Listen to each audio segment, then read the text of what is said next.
नमस्कार friend, BPSC academy YouTube channel में आप लोगों का स्वागत है। आज हम बात करने वाले हैं रेलवे एनटीपीसी की आखिर तैयारी आप कैसे करें, किस प्रकार से मैंने तैयारी किया और किस प्रकार से तैयारी करने के बाद मुझे सफलता प्राप्त हुआ। तो वीडियो में बने रहिए समय लेकर के, क्योंकि यह वीडियो थोड़ी लंबी होने वाली है। पूरी तरह से हम इस वीडियो में डिस्कस करेंगे कि आखिर आपकी क्या स्ट्रेटजी रहनी चाहिए, क्योंकि रेलवे एनटीपीसी की अभी एग्जाम डेट डिक्लेयर कर दी गई है। हालांकि 15 दिसंबर से होने वाली एग्जाम रेलवे एनटीपीसी की नहीं होगी, लेकिन संभावना है कि रेलवे एनटीपीसी की परीक्षा 2020 में ही शुरू कर दी जाए। तो सबसे पहले हम यह देखते हैं कि आखिर उसका सिलेबस क्या है। तो सिलेबस में यही है कि आपका 40 नंबर का रीजनिंग रहेगा, 30 नंबर का आपका मैथ रहेगा और 30 नंबर में आपके जीके और जीएस यानी दोनों रहेंगे। साइंस के भी पोर्शन रहेंगे और आपके जो इतिहास, भूगोल, इकोनॉमिक्स, ये सारे पोर्शन भी आपको 30 नंबर में ही रहेंगे। तो 30 नंबर का आपका जो पोर्शन है वह काफ़ी बड़ा है और उसमें जो स्कोरिंग है वह केवल और केवल 30 नंबर है। लेकिन अगर आप रीजनिंग के पोर्शन को देखें तो पहला जो रीजनिंग का पोर्शन है उसमें 40 नंबर आपके मिल रहे हैं, वहीं आपके मैथ में 30 नंबर मिल रहे हैं। तो यहाँ पर जो नंबर का जो अमाउंट है वह 70 नंबर का अमाउंट केवल और केवल आपके मैथ रीजनिंग से आ रहा है। तो आपको जो मुख्य फोकस करना है वह मैथ रीजनिंग पे करना है। फिर मैं आप लोगों को बताऊंगा कि जीके जीएस पर आप लोगों को कैसे फोकस करना है, क्योंकि 30 नंबर को आप ऐसे नहीं जाने दे सकते, उसको भी आपको कवर करना है। तो पूरी वीडियो में हम यही बात करेंगे। तो चलिए पहले मैं रीजनिंग से शुरुआत करता हूँ, उसके बाद मैं मैथ पर जाऊंगा और उसके बाद मैं जीके जीएस के पेपर पर जाऊंगा कि आपको तैयारी कैसे करना है। तो सबसे पहले हम रीजनिंग की बात करें तो रीजनिंग की तैयारी आपको कैसे करनी है। तो मुझे विश्वास है कि आपने अपने अध्ययन के दौरान, पीछे के अध्ययन के दौरान काफ़ी अच्छी तैयारी की होगी। तो उस तैयारी को आगे बढ़ाते हुए आपको क्या करना है कि सबसे पहले प्रीवियस ईयर पेपर को लीजिए, क्योंकि एनटीपीसी के सिलेबस में किसी प्रकार का कोई बदलाव नहीं किया गया है। तो सबसे पहले आप उसके प्रीवियस पेपर को लीजिए और प्रीवियस पेपर में आप देखिएगा रूपमणि प्रकाशन या प्लेटफॉर्म प्रकाशन का एक बुक आएगा केवल और केवल रीजनिंग के लिए। तो आप उसको ले लीजिए और उसको बनाने का प्रयास कीजिए।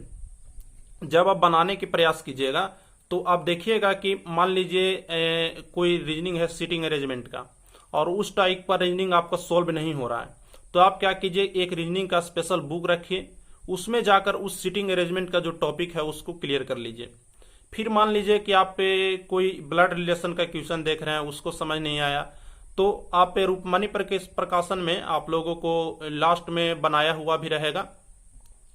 तो अगर उससे समझ नहीं आता है तो ब्लड रिलेशन का जाकर के क्वेश्चन को आप जाकर के अपने बुक से देख लीजिए। आपको क्या करना है, एक क्वेश्चन बैंक रखना है और साथ साथ आपको एक क्या रखना है, एक रीजनिंग का बुक रखना है। रीजनिंग के बुक को पूरा नहीं पढ़ना है फ्रेंड, रीजनिंग के बुक को पूरा नहीं पढ़ना है। जो टॉपिक आप पे क्वेश्चन बैंक में दिक्कत हो रहा है केवल और केवल उसी टॉपिक को जाकर देखिए।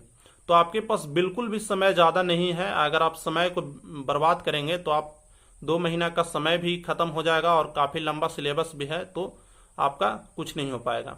तो मेरी बात मानिए, और मैंने भी इसी प्रकार से तैयारी किया था रेलवे का, और रेलवे एम्प्लॉय ही हूँ मैं, तो मैं आप लोगों को बता रहा हूँ। तो आपको यही करना है, क्वेश्चन बैंक में जो प्रॉब्लम हो उसको जा करके अपनी बुक से देखिए और उस पूरे टॉपिक को क्लियर कर लीजिए, क्योंकि जब आपके अगले बार वह प्रश्न आएंगे तो आप उस प्रश्न को बिल्कुल निश्चिंत होकर के एकदम कम समय में सोल्व करिए और देखिए कि किस प्रश्न पर मुझे अधिक समय लग रहा है। जो प्रश्न पे आपके अधिक समय लग रहे हैं रीजनिंग में, उस प्रश्न को यूट्यूब पे सर्च कीजिए और जितने भी यूट्यूब पे जो ट्रिक बता रहे हैं उस प्रश्न के रिलेटेड उस सफिशिएंट टॉपिक को देखिए। जैसे ब्लड रिलेशन से दिक्कत हुआ तो सिर्फ और सिर्फ आप ब्लड रिलेशन को देखेंगे और किसी टॉपिक को मत देखिए। लगातार अगर आप रीजनिंग को देखना चालू कीजिएगा तो काफ़ी लंबा सिलेबस हो जाएगा। इसके बाद हम मैथ में आ जाते हैं। मैथ में भी बिल्कुल आपको यही करना है। मैथ का आप लोगों का प्रैक्टिस करना है किससे, तो क्वेश्चन बैंक से करना है। क्वेश्चन बैंक भी रूपमणि प्रकाशन का ही आएगा। रूपमणि प्रकाशन का आप जाकर मार्केट से ले लीजिए, एनटीपीसी का 3500 करके एक बुक आएगा। मैं उसके रिगार्डिंग भी एक वीडियो बना दूंगा कौन कौन सा आपको बुक पढ़ना है। तो मैं सिर्फ इसमें आप लोगों को तरीका बता रहा हूँ। तो रूपमणि प्रकाशन का बुक ले लीजिए और उसको भी यही करना है। जो टॉपिक को देखिए कि किस टॉपिक से पहले क्वेश्चन आ रहा है और किस तरह के क्वेश्चन आ रहा है, लगातार उसको बनाते जाइए। जहां पर डाउट हो उसको बहुत ही गहराई से उस चीज को सोल्व कीजिए, क्योंकि अगली बार जब वह प्रश्न आए तो आप उसको गलत ना कर पाएं। और मैं इसलिए कह रहा हूं कि आपको उसको गहराई से सोल्व करना है, क्योंकि आप देखे होंगे कि एनटीपीसी में हर एक एग्जाम का आप क्वेश्चन बैंक जब उलट के देखिएगा तो हर एक पैटर्न को दोहराते रहता है। जैसे ब्लड रिलेशन से जो टाइप के क्वेश्चन पूछ रहा है उसी टाइप के अगले एग्जाम में भी पूछेगा, अगले एग्जाम में भी पूछेगा, अगले एग्जाम में भी पूछेगा। तो जब आप एक बार उसको सुधार कर लेंगे और आपके जब शिफ्ट में वह क्वेश्चन आएगा तो डेफिनेटली आप उसको सोल्व कर लीजिएगा। तो आपको यहीं पर करना है, यही चीज को, जो टॉपिक को डाउट हो रहा है उसको जाकर किसी बुक से या कहीं से भी सोल्व कीजिए, उसको सोल्व करना है, और ताकि आपको अगली बार दिक्कत ना हो। अब हम आते हैं अपने जो सबसे कहा जाए लंबा सिलेबस है, या कहा जाए सबसे मतलब कहा जाए तो भारी भी सिलेबस है, क्योंकि इसका काफी सिलेबस बड़ा हो जाता है। तो इसमें आपको जीके, जीएस और आपके करंट अफेयर तीनों चीजों को शामिल किया गया है, और इससे आपको सिर्फ और सिर्फ 30 नंबर आएंगे। लेकिन यह 30 नंबर आपके डिसाइडेबल होंगे, क्योंकि मैथ रीजनिंग अधिकतर स्टूडेंट कर लेते हैं, और जीके जीएस का जो 30 नंबर है यही आपके एग्जाम को डिसाइड करेगा। तो आपको क्या करना है, आपको मैथ रीजनिंग 30 नंबर के लिए क्या आप करेंगे, कोई मोटा बुक नहीं पढ़ेंगे। अगर आप मोटा बुक को पढ़ रहे हैं तो आपका पता चलेगा कि आपका सिलेबस ही नहीं खत्म हुआ।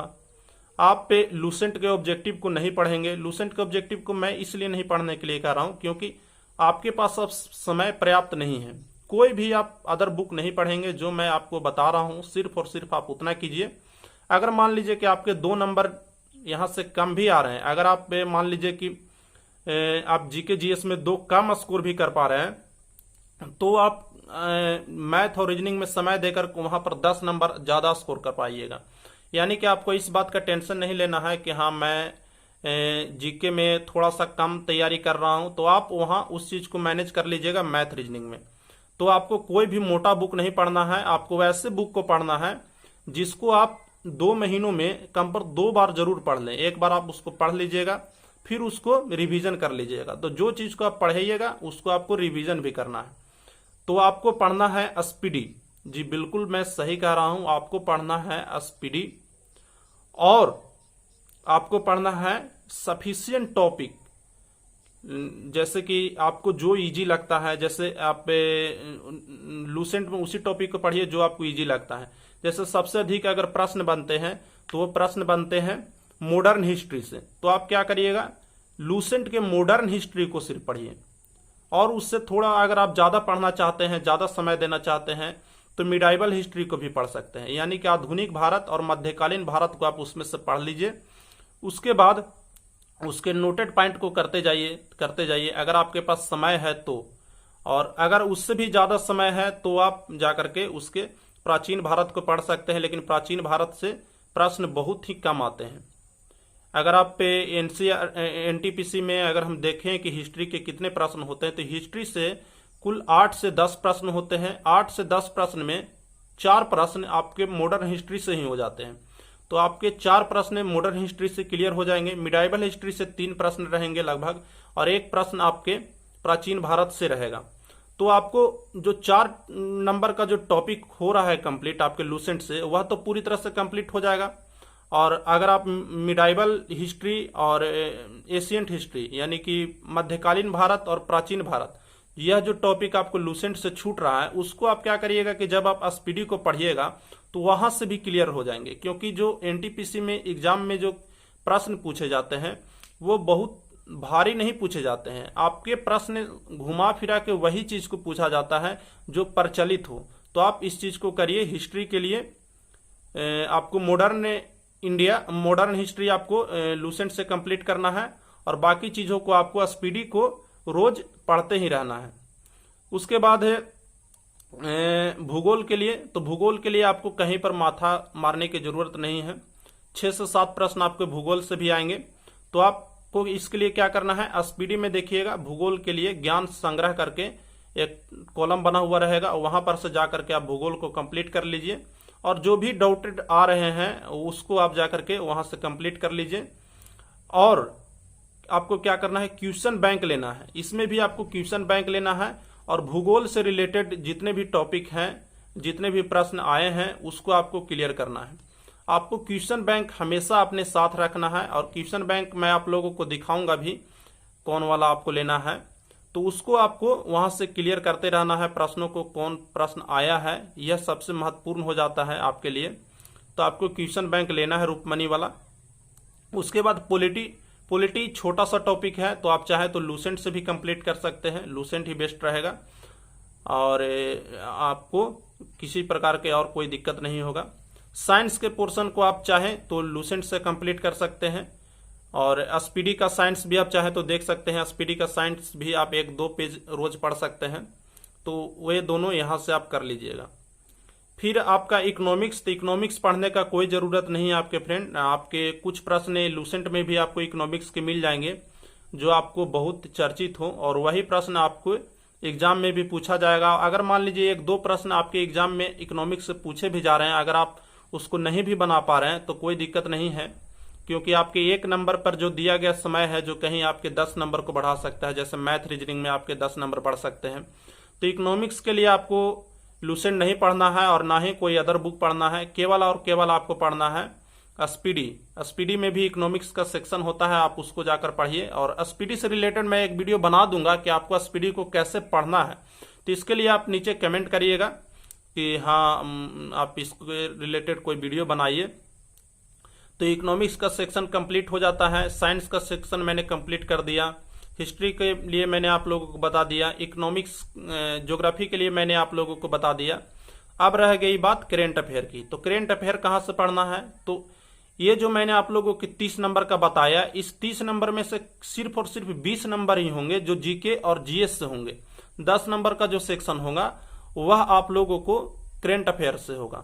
इसलिए मैं आप लोगों को कह रहा हूं कि 20 नंबर पर अगर आप ज्यादा समय दे देंगे तो आगे के चीजों पर आप समय नहीं दे पाएंगे। इसलिए आपको जहां तक हो सके कम से कम पढ़ना है, और वैसे प्रश्नों को पढ़ना है जो ज्यादा आते रहते हों। क्वेश्चन बैंक को फॉलो करना है, एसपीडी को फॉलो करना है, और सफिशिएंट टॉपिक को लूसेंट से पढ़ना है। अब हम आ जाते हैं करेंट अफेयर की ओर। तो करेंट अफेयर आपको कौन लेना है, तो करेंट अफेयर आप जाकर के ले सकते हैं। एडिटोरियल पब्लिकेशन का भी करेंट अफेयर अच्छा आता है, उसका भी मैंने वीडियो बनाया है, आप चाहे तो उसका मैंने रिव्यू किया है, लिंक में डाल दूंगा। और आप बेस्ट रहेगा आप एसपीडी का करेंट अफेयर ले लीजिए। एसपीडी के करेंट अफेयर में 2019 का भी क्वेश्चन रहेगा, 2020 का भी क्वेश्चन रहेगा, और कहीं कहीं पर 2018 का भी क्वेश्चन रहेगा। तो आपको कैसे पढ़ना है करेंट अफेयर को, तो 2019 के वैसे टॉपिक को पढ़िए जो अभी 2020 में नहीं घटा हो, सिर्फ और सिर्फ उसी चीज को पढ़िए। जैसे मान लीजिए कि अभी आईपीएल है जो 2019 में भी हुआ, 2018 में भी हुआ और 2020 में भी हुआ। तो अब हमें 2018 का भी दिया हुआ है, 2019 का भी दिया हुआ है और 2020 का भी दिया हुआ है। तो आप किसको पढ़िएगा, केवल और केवल 2020 में जो आईपीएल हुआ है उसके रिगार्डिंग प्रश्न पूछे जाएंगे। तो आपको वहां पर सिर्फ 2020 के प्रश्नों को पढ़ना है। लेकिन अगर मान लीजिए कि कोई खेल हुआ, जैसे कोई राष्ट्रमंडल का खेल हुआ जो 2 साल पर हो रहा है, तो 2018 में हुआ, उसके बाद 2020 में हुआ, तो आपको क्या करना है, तो आपको 2018 वाला जो हुआ है उसको पढ़ लेना है। क्योंकि अगर मान लीजिए 2020 में वह खेल नहीं हुआ है तो आपको 2018 के भी प्रश्नों को पढ़ना पड़ेगा। यानी कि मेरे कहने का मतलब यह है कि वैसे प्रश्नों को सिर्फ बैक से पढ़ना है जो अभी तत्काल में नहीं हुए हैं। कोई खेल हो, कोई पुरस्कार हो, वो सिर्फ बैक में वही पढ़ना है जो 2020 में आवंटित नहीं किए गए हों। नहीं तो बाकी आपको लेटेस्ट पढ़ना है, और बाकी 2019 का करेंट अफेयर हो गया, 2018 का करेंट अफेयर हो गया, उसको आप छोड़ते जाइएगा। और जो करेंट अफेयर आपको लग रहे हैं कि महत्वपूर्ण नहीं है और उस पर आपको समय नहीं व्यतीत करना है, तो आप उसको भी छोड़ करके पढ़ सकते हैं। यानी कि आपको 2 महीने में इस तरह से पढ़ाई करना है कि आपके कम से कम समय में आप सिर्फ उसी की प्रश्नों को पढ़ें जो डायरेक्ट एग्जाम में आने वाले हैं। क्योंकि आपके पास एक लंबा समय रहा होगा और लंबे समय में आपने जरूर कुछ न कुछ अध्ययन किया होगा। अब यह समय है कि आप कम समय में बेहतर तैयारी कर सके। तो वही प्रश्नों को आपको पढ़ना है जो आपको एग्जाम में आने वाले हों। तो कुल मिलाकर मेरा यही वीडियो था फ्रेंड, और इसके रिगार्डिंग मैं वीडियो बना दूंगा कि आपको कैसे पढ़ना है, एसपीडी को कैसे पढ़ना है, लूसेंट को कैसे पढ़ना है, और करेंट अफेयर को कैसे पढ़ना है। तो आप कमेंट करिएगा और हमें बताइएगा कि वीडियो कैसा लगे। लाइक भी कर सकते हैं, वीडियो को शेयर कर सकते हैं और आप हमारे टेलीग्राम पे जा कर के जुड़ जाइए। वहाँ पे आपको मैं कुछ अपडेट करता रहूँगा और मैं खुद रेलवे एम्प्लॉय हूँ। तो बस फ्रेंड, आज के लिए इतना ही। मिलते हैं फिर अगले वीडियो में। टेक केयर, धन्यवाद।